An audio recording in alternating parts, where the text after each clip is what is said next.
This is good stuff. If you're overseas and you haven't seen this, this is green ginger wine. It's good stuff. I've recently just gotten into this. So, hang on, this is really echoey. I've got to turn this volume down. Where is it? There it goes. Okay, so hi everyone.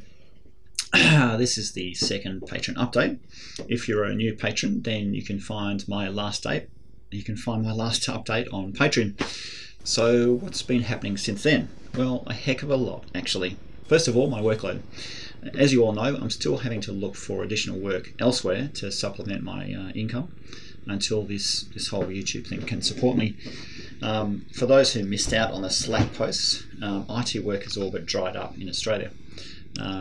This has primarily been the fault of the Australian 457 work visa, which allows companies to sponsor individuals from overseas and work here. So a lot of companies have used this to the point that almost all IT workers have been replaced by overseas people, who of course are being paid half the rate. So it's very difficult to pick up any work. Had I known about this whole thing last October, I would have done something about it a lot earlier. Anyway, it is what it is, so I've had to pick up work elsewhere until I could land something in IT. You know the type of work, low pay, walk in, walk out, no responsibilities. But one job I never thought I'd be doing is, wait for it, and believe me, this is a real doozy, working in a funeral parlour. Yes, I see dead people. I can tell you it's been a real eye-opener for me, and surprisingly, I'm actually fairly okay with it. I thought I'd react badly to it, considering I've seen stuff that you really shouldn't be seeing. Anyway, it's grave business, but I just need to keep a stiff upper lip, as there'll be something better than that dead-end job. Interestingly, I've already picked up some extra work. So the funeral parlour uses this device to etch names onto plaques. It's an incredibly manual process, so I'm making a laser etcher for them that will do the job in around the quarter of the time, and hopefully I'll be able to sell this to other funeral parlours. As for other work, Keen, one of my patrons, has given me some work, which is right up my alley and something I can work on in the background.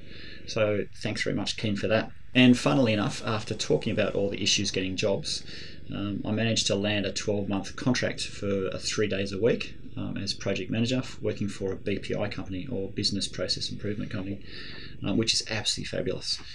So that means I don't have to see dead people anymore. But consequently, I'll have Keen's work, project management work, 2 products I am now working on, and also my YouTube channel.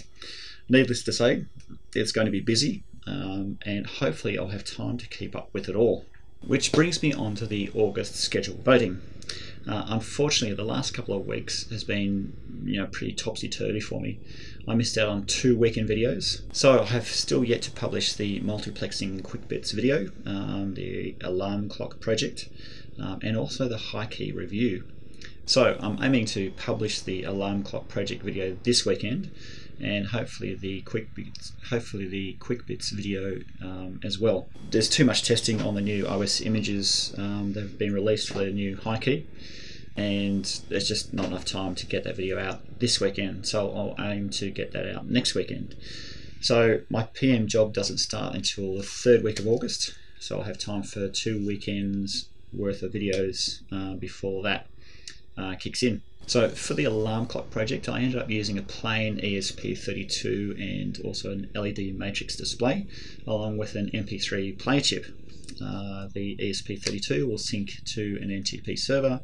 It also connects to Google Calendar, so it'll automatically sync and wake you up at the right times once you set a Google Calendar event. I was going to run another video with an alternative way of doing it using a Pi0W and Alexa, but I'll add that to Patreon voting and let you guys decide if you want to see it or not. As for other projects, I like to start creating projects that can be purchased in kit form. This means a whole new world of pain for me, but I reckon the returns will be great. So for example, my alarm clock project, you could buy the whole kit, either on Tindy or wherever, or just buy my PCB and make one yourself. A lot of my projects I use Veriboard to solder up breakout boards too, so I figure I could knock up a PCB instead and people could buy that. So that'd be quite interesting. On to Quick Bits videos.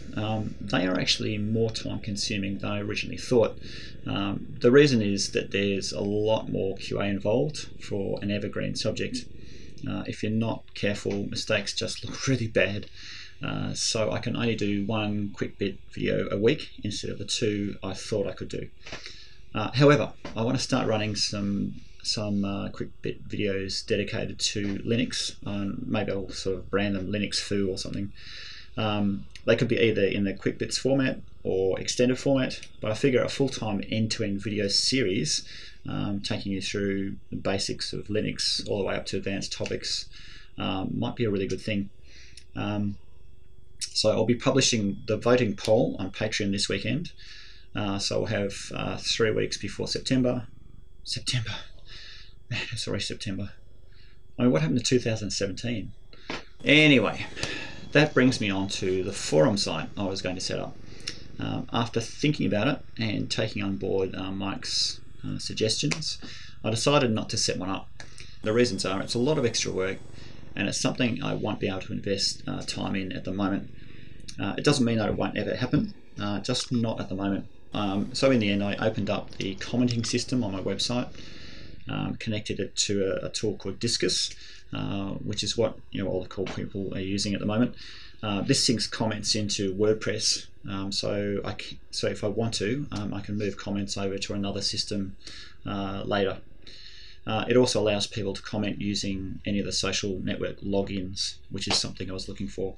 It's a real pain in the neck if you have to force people to log in using a particular method.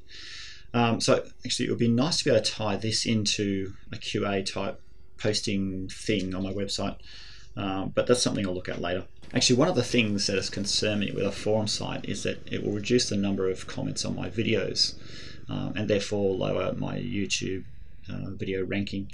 So one thing that would be really fabulous is something that integrates YouTube comments into WordPress, but unfortunately YouTube disabled that whole mechanism years ago. Actually, what would be even better is a forum site that uses all the social networks as a backend, backend to the comment system. So you could use, for example, Facebook to reply to a YouTube comment, and it syncs it all up into a forum. But I don't know. I think that's probably going to be way too hard. Another thing that I'm about to do is open up WordPress logins for all my patrons. And also MailChimp subscriptions. The reason for that is I'm now getting supporters outside of Patreon. So using Patreon to provide updates doesn't make sense anymore. So this will allow me to publish private posts on my website that only you guys can see, and you'll be able to comment on them the same way as Patreon. And you'll also be notified by MailChimp when that happens. So whether I post as well on Patreon or not, I don't know. I'll see, just see how it goes. I also need to spend a fair amount of time tidying up my website, as there's a lot of articles not written yet. And if you've ever run a WordPress site, you'll know all about the problem of categories outgrowing their original intent. So I have my better half working on that, tidying things up for me. She's always tidying up after me anyway. So anyway, as you can see, it's pretty hectic for me. Well, it's going to be pretty hectic for me. Hopefully my channel will grow more, and I'll be able to rely less on additional work on the side. My weekly roundups are becoming quite popular, actually, amongst people like Peter Scargill, Andreas Spies, Adafruit, SparkFun are even watching. Haven't quite got Linux Gizmos and CNX software yet. But a lot of the things I find are posted weeks after on those sites, so that's a pretty good thing for me. I'm also thinking of starting up a podcast. The aim would be to capture another group of people who don't have time to watch a weekly roundup video, but listen to one instead. It'll be a similar format to the Stuff You Should Know podcast. I don't know if you've ever heard those. Basically two guys sitting down talking about cool electronic stuff. Not sure how it would go, but I don't really want it to compete with anything else that's currently existing. Be different, not better. So that's about it for Patreon update number 2. I have to say thanks very much for you guys supporting me. You're an absolutely fabulous bunch of patrons to have. You're very supportive. So I know there's quite a few YouTubers who don't really have supportive patrons. Like, they're supportive but financially, but they're not, I don't know, you guys are pretty good. So thanks heaps for supporting me. And hopefully we'll get on to bigger and better things coming up. Anyway, thanks for watching. See you next week.